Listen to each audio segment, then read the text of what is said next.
It's according to an annual report released today.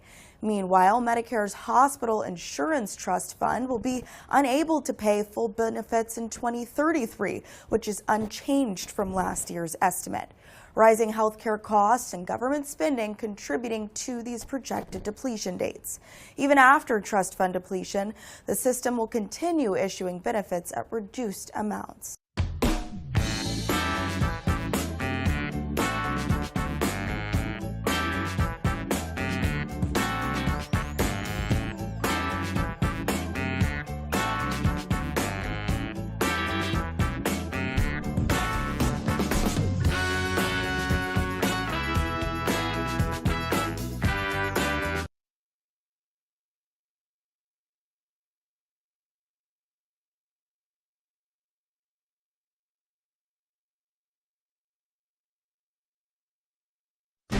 Morgan Ashley, Tori Smith, bringing you the content that connects our community.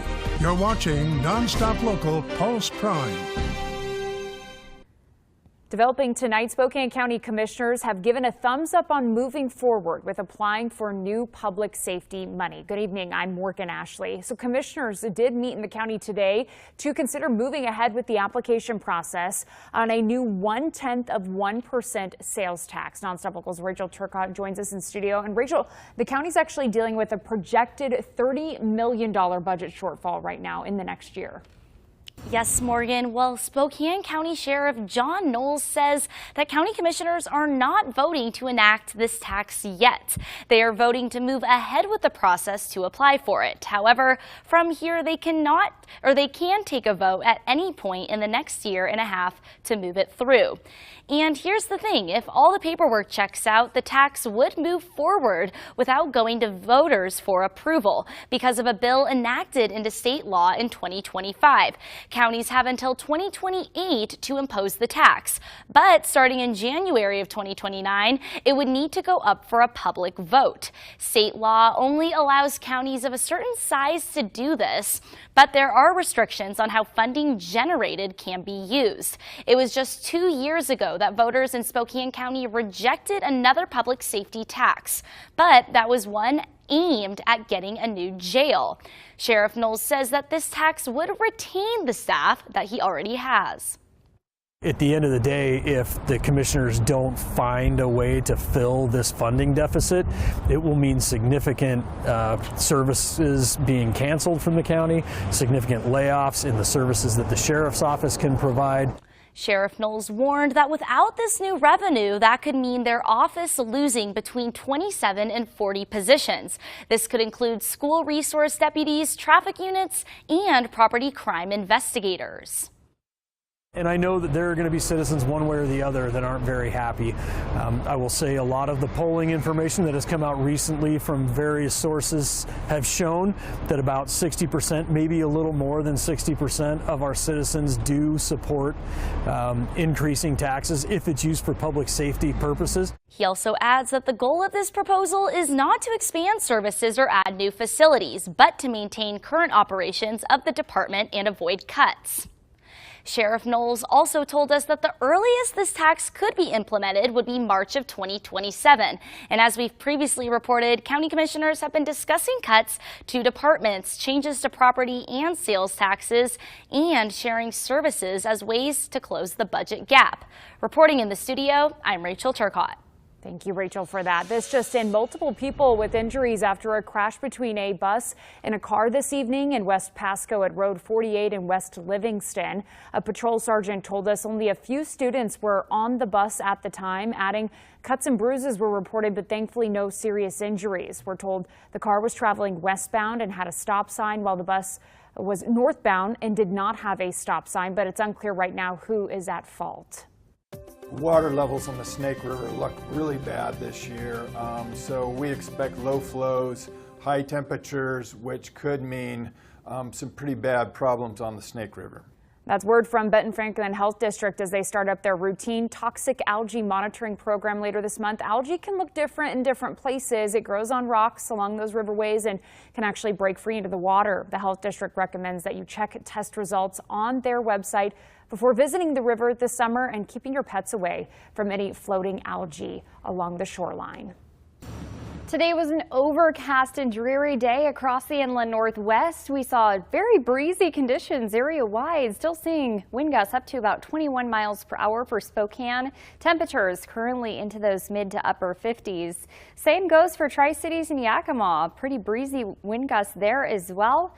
And still sitting under those cloudy skies. Scattered showers will continue overnight. However, we are not going to be seeing much more of that thunderstorm activity throughout your evening. Couple of showers again possible through tomorrow. However, temperatures will be slightly cooler than even today. We have 65 for a high on Wednesday in Spokane, 63 for a high in Coeur d'Alene. Still going to be seeing those cloudy skies through your Wednesday. Yakima, Tri-Cities, partly cloudy skies, lows into those 40s. And looking ahead, we have a major warm up on the way to talk about. We'll have that full forecast coming up shortly. Morgan, back to you. All right, sounds good. Thank you, Tori. New tonight, a debate over surveillance and safety playing out in Yakima tonight. City Council heard arguments for and against flock cameras in the city. Actually, Brendan Jin joins us tonight with more on what these cameras would do and why some residents are really pushing back on this. Brendan. Yeah, good evening, Morgan. Yakima City Council voting 5-1 in favor of allowing Yakima County to move forward with their request to install live video cameras within the city. Yakima and Union Gap Police taking the podium at Tuesday's City Council meeting, breaking down the differences between automated license plate readers and live video cameras. Right now, the city has 87 license plate readers that take pictures of cars and review if they have been involved in crime or identify wanted people. Yakima Police Chief Sean Boyle says the cameras are there to keep the public safe. If you're not out committing crime and you're just going about your daily routine, we're not out looking at what you're doing. We're not tracking you. We're not keeping you under surveillance. We're looking for people that are committing crimes and solving them and bringing justice to the victim of crime, and so that we can hold offenders accountable, which ultimately makes our community a safer place to live. Supporters say the new live camera feeds would serve as both a crime-fighting and traffic tool, giving officers and detectives a real-time look at a scene before patrol units even arrive, and allowing investigators to go back and review footage from past roadway incidents. The live feeds and license plate readers do not have facial recognition tools. 9 people speaking out against the installation of the new cameras at the meeting tonight, saying they collect data and pictures, track people, and infringe on your privacy. Look at the data. Do not renew these contracts. Do not add live video streaming as an option. Let's hold each other accountable and create a safer Yakima for all. These cameras don't build safety, they just record everyday life and then sell us a subscription. They erode trust, especially for young people who already feel watched but not supported. Chief Boyle says the possible new contract for live cameras would be funded by the county and would not cost the city. As the 5 contracts' expiration dates approach, it's now up to the county to decide to move forward with the installation of possibly 70 live cameras in the city or not. In Yakima, Brendan Jin, NonStop Local.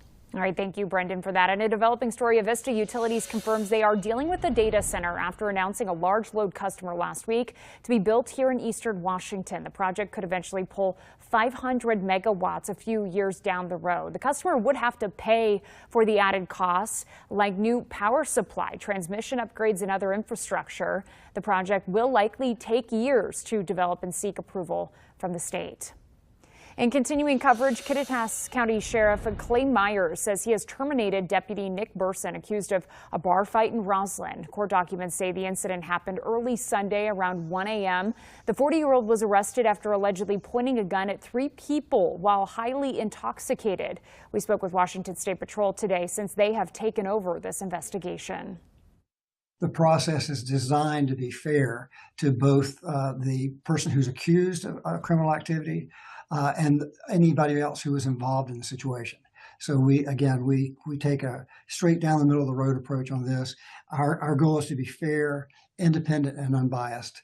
Burson was arrested at his home around 10 a.m. Sunday after turning himself in. He was being held in Yakima in the jail on a $25,000 bond, but jail records show that he was released just before 6 Monday evening.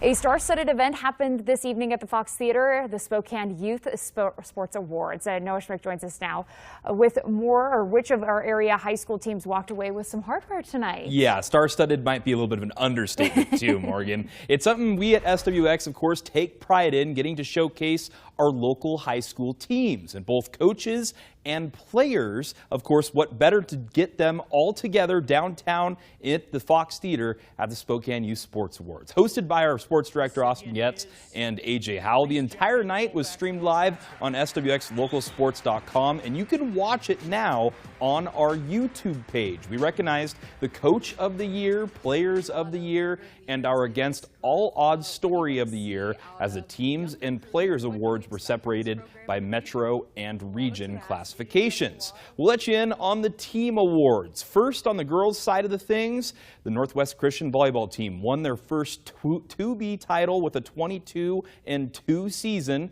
As for the Metro girls' team of the year, it goes to the West Valley soccer team, who went undefeated this season, never allowed a single goal. They outscored their opponents 150-0.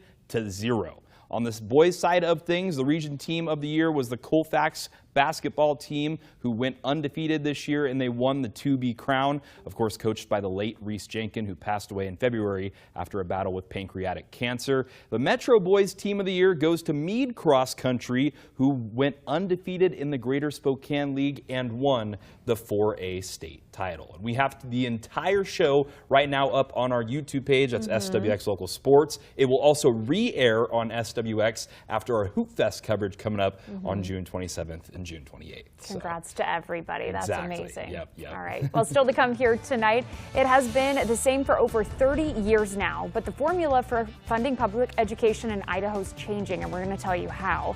And then later, new shoes for kiddos in Spokane right ahead of Hoop Fest, how a local healthcare system is hoping they'll take this as motivation to hit the court.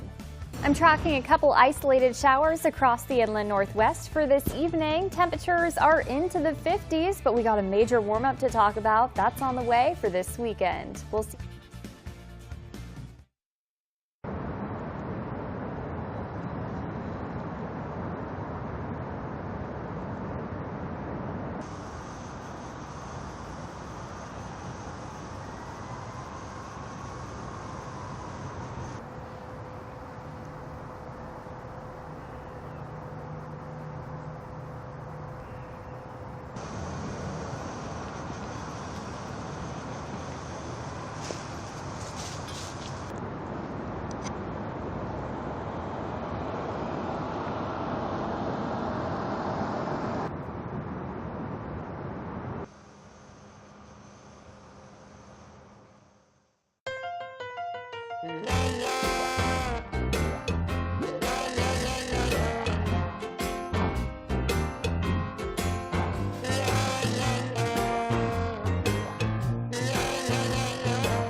In a big story, newly unveiled plans to change the way the Idaho Department of Education calculates how much funding each school receives. It's called a funding formula. And since 1994, that formula dominated by attendance. That means classroom units, which with high attendance saw that funding. But changes in the types of schooling means the state is considering new paths to distribute the $3 billion in education funding. NonStop Local's Belle Lewis breaks down what we're hearing from the Idaho Department of Education, as well as how school leaders and parents can be involved in this. Each year, the Idaho Department of Education is responsible for allocating north of $3 billion to public schools like the one behind me here in Post Falls and all across the state. Now, in the past, they've used a specific funding model, one that's been around since 1994. But headed into next legislative session, they say they're looking to make some changes. At that time in 1994, we had 115 school districts, and many of them were very small. Under the current funding model, the name of the game is attendance and forming classroom units. For those smaller school districts, per our funding formula, it takes fewer students for them to generate a classroom unit than it would a larger school district. And while this form does benefit the smaller districts, when it comes to sizing up, Greg Wilson, the chief of staff at Idaho's Department of Education, says there's some challenges. They have a lot of the same operations, whether it's the building, whether it's keeping the lights on, whether it's staff, obviously, whether it's curriculum and books. And the current model, Wilson explains, doesn't have the ability to account for different schooling types. Our funding formula doesn't really account for virtual education funds. So moving forward, the department making their rounds across the state to discuss new avenues. We're very much in listening mode before we start putting forward concrete policy proposals. Reporting in Idaho, Belle Lewis, NonStop Local. For educators and the public, Superintendent Debbie Critchfield will be hosting a meeting about the funding formula in Coeur d'Alene next week on June 18th. You can find more details about that on nonstoplocal.com.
A big day for some kids at Lidgerwood Elementary in Spokane. The healthcare system Multicare is sponsoring a few of their Hoop Fest teams, but they are also doing more than just sponsoring them. They are providing them with new shoes, socks, and a jersey. It's a way to make sure the students that can participate without worrying about the money aspect of it. Which is really thoughtful, right? The school had found in some previous years, some of the students did not participate solely because of financial reasons. So according to the principal, roughly 87% of the students are in low-income families, making these decisions, like buying a new pair of shoes, more difficult.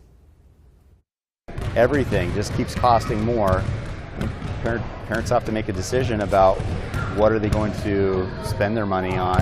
And so when community partners can step in and fill the gap, that helps our community out to be able to allow their kids to have the experiences that we want them to have.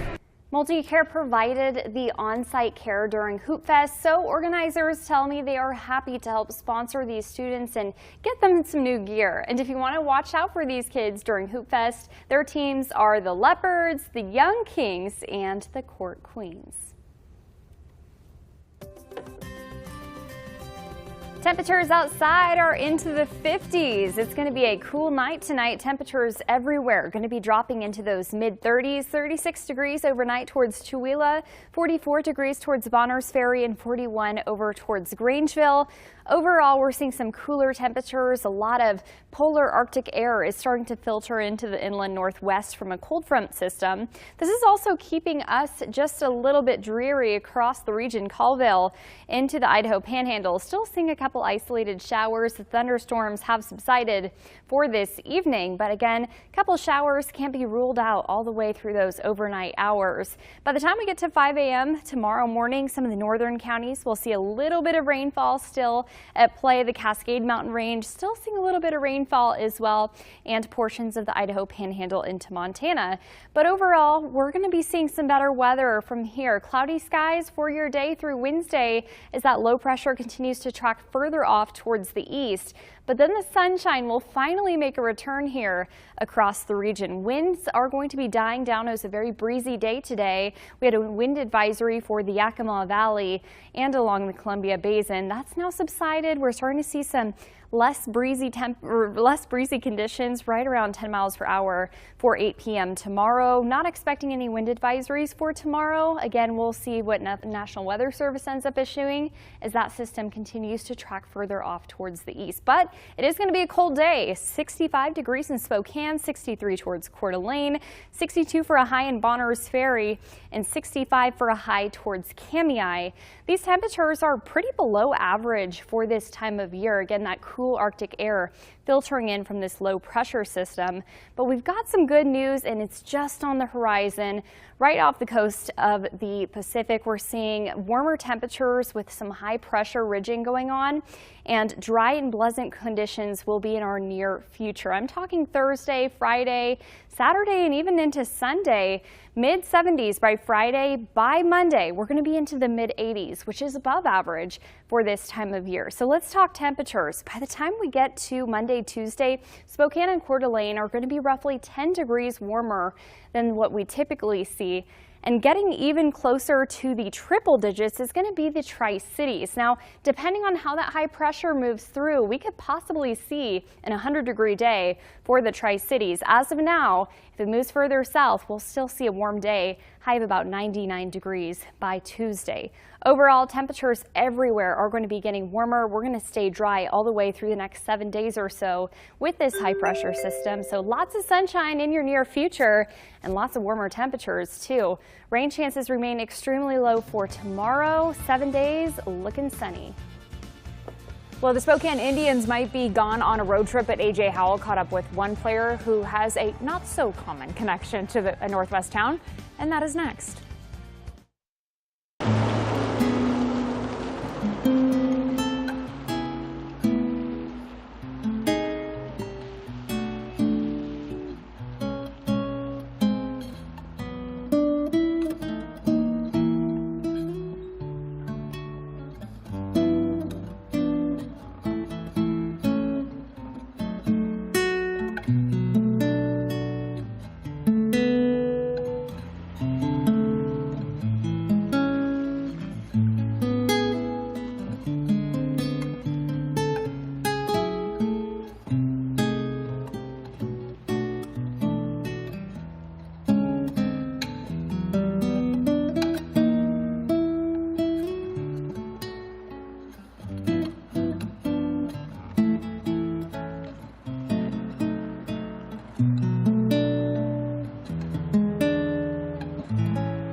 From the Northern Quest Sports Studio, this is SWX NonStop Local Sports.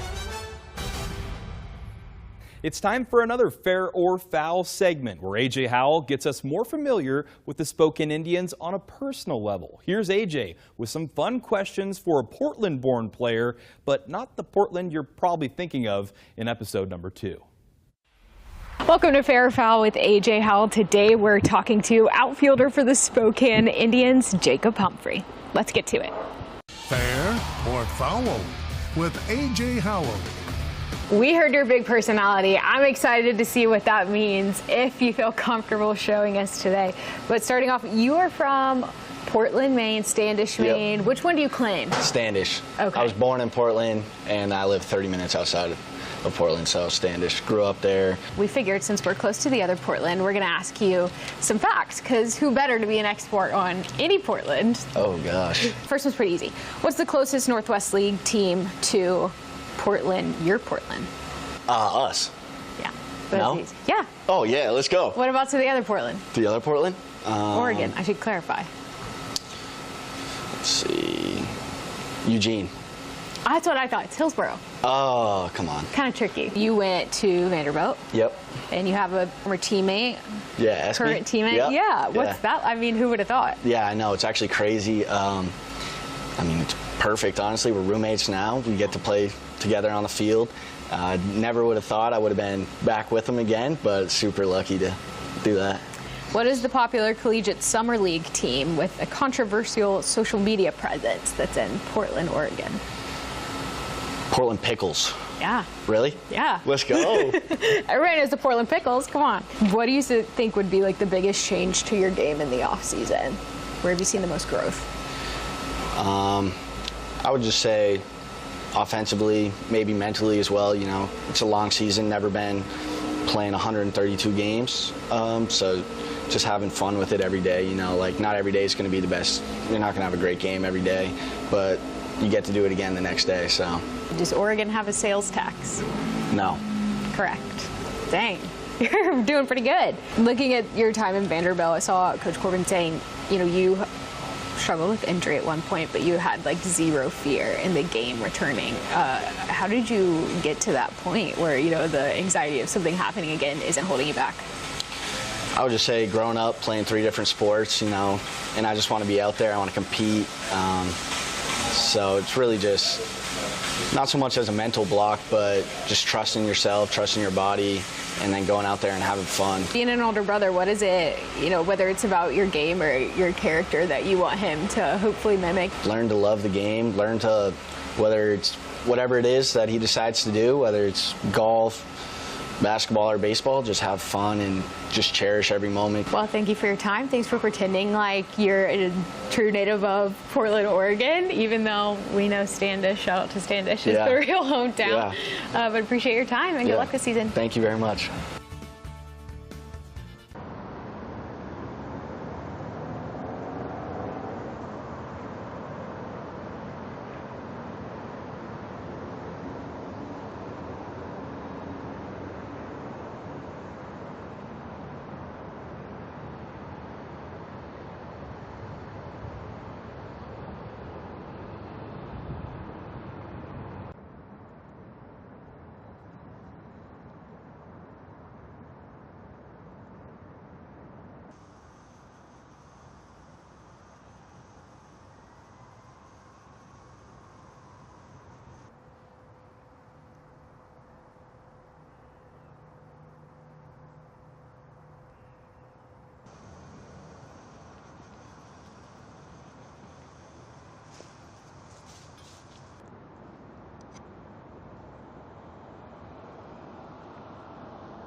Well, sharing the good tonight, a Spokane police sergeant saved an elderly woman from a burning home over the weekend. SPD says Sergeant Mohandro was working his normal shift on the south side of town Sunday night when he heard of a possible house fire. He was in fact only a block away from West Sumner Avenue and South Grove Street. He got there before fire crews did, and a family member told him a woman was inside. They unlocked the door for that officer. So Sergeant Mohandra went inside without hesitation, was able to pick her up off the ground and get her to safety. The 82-year-old woman was taken to the hospital for her injuries. Spokane Fire says his actions were an exceptional demonstration of bravery beyond duty. Have a good night, everyone.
Morgan Ashley, Tori Smith, bringing you the content that connects